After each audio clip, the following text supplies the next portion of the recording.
I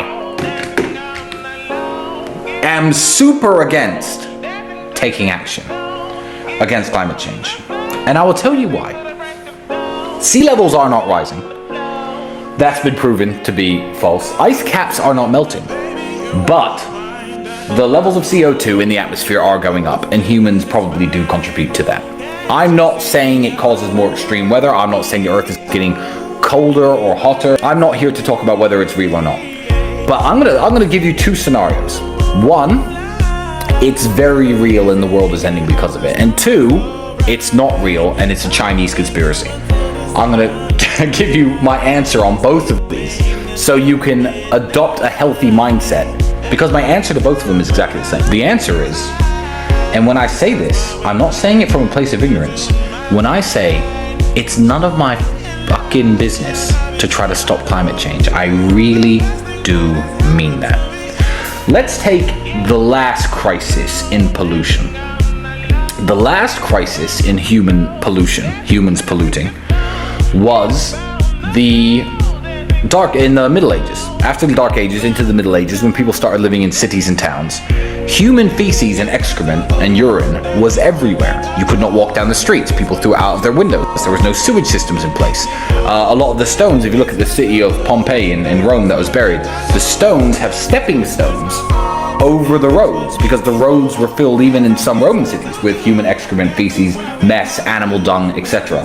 Now, every city on Earth, from Paris to London to Rome, were covered in this stuff. And it was a real health crisis. People were dying. Cholera, all sorts of diseases. The water was infected. People had to drink alcoholic drinks, boil their water first. It was a mess. How did that problem get solved? It didn't get solved by protests, and it didn't get solved by one person saying, you know what, I'm not gonna urinate in this bucket and throw it out the window. I'm just gonna walk 10 miles every time I do it. Because that wouldn't have made a difference. It really wouldn't have. It got solved on the governmental level. It got solved on the level of the cities and the governments and the kings of Europe getting together and thinking, you know what, we need to construct vast sewage systems under these cities that flush this garbage out, keep our cities clean.